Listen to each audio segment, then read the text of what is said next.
तो साथियों, डरने की जरूरत नहीं। हम कोई गलत बात नहीं कर रहे, गलत मांग नहीं मान रहे। आप अपनी लड़ाई लड़ो, हम आपके साथ हैं।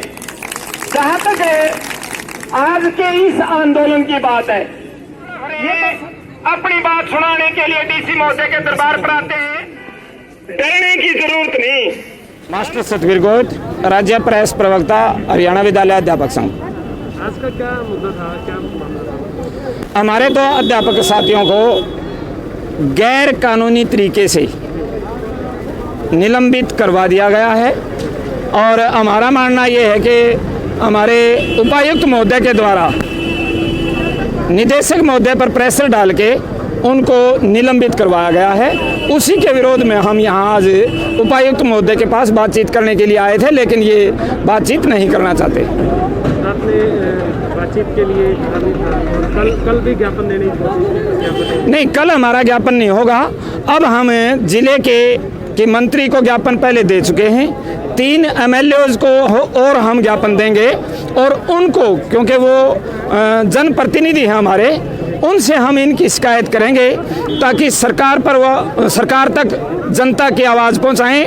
और हमारी मांग है अब कि डीसी साहब का यहाँ से ट्रांसफ़र हो, कोई दूसरे सामाजिक डीसी यहाँ लगाए जाएं। धारा 144 लगाई गई थी डीसी साहब के द्वारा? नहीं, धारा 144 तो रेजिडेंस पर लगाई गई थी। रेजिडेंस गिराव का या रेजिडेंस की हमारी कोई कॉल नहीं थी। कैंप ऑफिस जनता का ऑफिस होता है, इस पर धारा 144 लगाने का कोई मतलब नहीं। और अगर हमने धारा 144 तोड़ी है तो सरकार कार्रवाई करे, डीसी साहब कार्रवाई करे। किन किन लोगों का समर्थन मिल रहा है आपको? फिलहाल हमारे अध्यापक संगठन हैं, ये आंगनवाड़ी की बहनें हैं जो पहले से जिनका आंदोलन चला हुआ है, इनकी अपनी समस्याएं हैं, लेकिन क्योंकि हम एक दूसरे के सहयोगी हैं इसलिए ये आज हमारे साथ यहाँ तक ज्ञापन बात के लिए आई हैं। अध्यापकों को स्कूल के अलावा भी बहुत सारे काम जो है दे दिए जाते हैं, जिसमें BLO का है या अन्य काम है, उनके खिलाफ भी आप? यही बात है, इन डीसी साहब को जब से ये आए हैं, कभी तो ये अनाज तोड़ने के लिए डिपुओं पर अध्यापकों की ड्यूटियां लगाते हैं, हम उनका विरोध करते हैं। और हमारा तो मानना यही है कि हम इन गैर शैक्षणिक कार्यों का विरोध करते हैं, इसीलिए इन्होंने हमारे जिला प्रधान को बहाना बना के टारगेट करते हुए सस्पेंड किया है, क्योंकि हम गैर शैक्षणिक कार्यों का विरोध करते हैं और इनको सरकार में नंबर बनाने के लिए सिर्फ गैर शैक्षणिक कार्य चाहिए, ये नहीं चाहते कि बच्चों की पढ़ाई हो। मेरा नाम शकुंतला है, मैं आंगनवाड़ी वर्कर हेल्पर यूनियन की हरियाणा की महासचिव। आज का क्या मुद्दा था? आज जो है, वैसे आंगनवाड़ी की 8 दिसंबर से लगातार हड़ताल चली हुई है, लेकिन आज जो है हमारे अध्यापक साथियों को 2 साथियों को सस्पेंड किया गया है, FIR दर्ज की गई हैं। और उपायुक्त महोदय जो है कैथल के, उनका रवैया जो है आंगनवाड़ी के प्रति भी अच्छा नहीं रहा और कर्मचारियों के प्रति अच्छा नहीं है। जब वो कैथल में आए थे तो उन्होंने आंगनवाड़ी वर्करों के साथ भी ऐसा ही व्यवहार किया था, आम जनता के साथ उनका ऐसा ही व्यवहार रहता है। बातचीत का एक रास्ता जो उपायुक्त महोदय को अपनाना चाहिए। कोई ज्ञापन देने आता है तो पिछले दरवाजे से निकल जाते हैं, कोई आवाज़ उठाता है उनके खिलाफ FIR दर्ज कर दी जाती है। जो विक्टिमाइजेशन का एक रास्ता सरकार की तर्ज पे चला हुआ है, ये शोभा नहीं देता। इसलिए आज हम जो है अध्यापक साथियों के साथ आंदोलन में शामिल हुए और हम ये मांग करते हैं उपायुक्त महोदय जी बातचीत का रास्ता अपनाते हुए इनकी समस्याओं का समाधान करें। धारा 144 लगाई गई थी? ये जो है 144 धारा कोई पहली बार नहीं, किसानों के आंदोलन हुए या अन्य जन संगठनों के जब भी आंदोलन होते हैं तो 144 धाराएं लगती हैं और हर बार टूटती हैं। आगे की क्या रणनीति? आगे आंगनवाड़ी की हड़ताल जारी रहेगी। अध्यापकों की तालमेल कमेटी बनी है, जो वो कॉल करेंगे वो उसके अकॉर्डिंग आंदोलन करेंगे। Thank you ji. सर, आपका नाम बताएं। सर, मेरा नाम जयदेव शास्त्री। जयदेव शास्त्री सर, क्या मामला है? बताएंगे थोड़ा प्रकाश। ये 30 जून की बात है कि 4-5 कॉलोनियों में लाइट नहीं थी और जिससे कॉलोनी वासी इकट्ठे हो गए। तो यहाँ पहले तो सब डिवीज़न यहाँ 18 सेक्टर में गए, वहाँ कोई समाधान नहीं हुआ। तो यहाँ पर DC कैंप्स पे आ गए थे, तो यहाँ पर सभी इकट्ठे हो गए हैं और मैं तो यहाँ था भी नहीं। मैं कम से कम एकदम आधा घंटा के बाद पहुंचा था और किसी साथी ने मेरा नाम बता दिया, तो 7 महीने के बाद कार्रवाई हुई है। तो हमारे 2 साथियों को सस्पेंड कर दिया। एक विजेंद्र मोर है जेवीटी अध्यापक, एक जयदेव शास्त्री मैं खुद हूँ, तो हमारे को निलंबित कर दिया है। मैं राजकीय वरिष्ठ माध्यमिक विद्यालय जखोली में।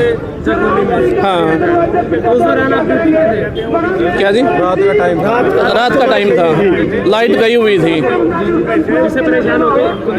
है जी? जिससे परेशान हो गए सब डिवीजन? हाँ, सभी बच्चे बूढ़े परेशान थे। लाइट नहीं थी, जून का महीना था, तो गर्मी का महीना था। हम डीसी के पास आए तो समाधान के लिए थे और हमारे विरुद्ध FIR दर्ज की थी। आज भी डीसी साहब ने आदेश जारी कर दिए, धारा 144 लगा दी है, इसके बारे में क्या कहना चाहिए? डीसी साहब का ताना सही नहीं है।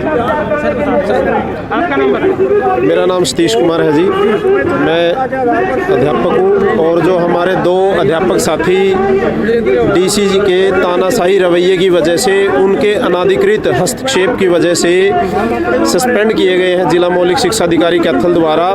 दरअसल अगर हम इस चीज़ की कानूनी गहराई तक जाते हैं तो इन दोनों अध्यापकों के साथ बिल्कुल गलत हुआ है। किसी भी व्यक्ति का FIR में नाम आने के उपरांत उसको तुरंत ही निलंबित नहीं किया जा सकता। केवल जिलाधीश ने अपने अधिकार का प्रभाव का इस्तेमाल करते हुए हमारे शिक्षा विभाग के अधिकारियों को प्रभावित किया और इन दोनों अध्यापकों को बिना किसी सूचना के, बिना किसी एलिगेशन के, बिना केवल और केवल FIR का आधार बनाकर इनको निलंबित कर दिया गया है, जो कि इनके मौलिक अधिकारों का और इनके सेवा नियमों का हनन है।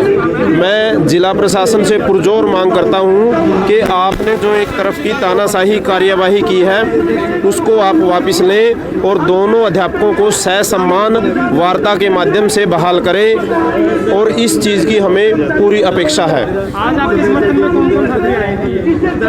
आज इन 2 अध्यापकों के समर्थन में जिला के सभी अध्यापक संगठनों की एक तालमेल कमेटी बनाई हुई है, जिसके अंदर लगभग 12 संगठन हैं। उन संगठनों के सभी पदाधिकारी और अध्यापक साथी कैंप कार्यालय का घेराव के लिए आए हुए हैं और हमारा सहयोग लगातार 2 महीने से धरने पर बैठी हुई हमारी आंगनवाड़ी वर्कर भी कर रही हैं।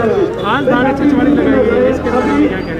धारा 144 लगाना और जिला उपायुक्त के द्वारा, मैं समझता हूँ ये उनकी एक अकर्मण्यता या डरपोक सोच या एक तानाशाही रवैया, इन तीनों में से आप कोई भी चीज़ समझ सकते हैं। एक जो भारतीय प्रशासनिक सेवा का अधिकारी होता है उसका एक मानसिक स्तर और एक मैच्योरिटी बहुत बड़ी होती है और कर्मचारी उसकी सेना होते हैं। कर्मचारियों के बिना वो अपने ज़िले का कोई भी कार्य नहीं चला सकता और वो कर्मचारियों का नुमाइंदा भी होता है, उनका सरप्रस्त होता है। तो और इस तरह की छोटी हरकत करना, कर्मचारियों को इस तरह से निलंबित करना, उनको वार्ता के माध्यम से अपनी बात को न क्लियर कर पाना और एक दिन के लिए, मैं आपको बताना चाहता हूँ धारा 144 केवल आपातकाल में लगाई जाती है और धारा 144 लगाना जनता के लोकतांत्रिक मूल्यों का भी हनन है। मैं समझता हूँ ये उनकी कायरता है या उनका तानाशाही रवैया। बस आगे का कार्यक्रम हमारी तालमेल कमेटी के जो आज अध्यक्ष बनाए गए हैं 3 साथी, वो हमें आगे का कार्यक्रम देंगे और उस कार्यक्रम के अनुसार ही इस आंदोलन को आगे बढ़ाया जाएगा जब तक हमारे दोनों साथी सहसम्मान बहाल नहीं होते और जिलाधिकारी इनको बातचीत के माध्यम से उस पर्चे को रद्द करके इनका सम्मान नहीं बहाल करता। और इसके साथ साथ हमने सभी ने एक आह्वान किया है, जैसे सरकार की नीतियां हैं, बहुत सारे कर्मचारियों की विभिन्न कार्यों में ड्यूटी लगाई हुई है, हम उन गैर शैक्षणिक कार्यों का, शिक्षा को छोड़ के सभी गैर शैक्षणिक कार्यों का भी विरोध कर रहे हैं। आपके चैनल ने हमें समय दिया, इसके लिए धन्यवाद।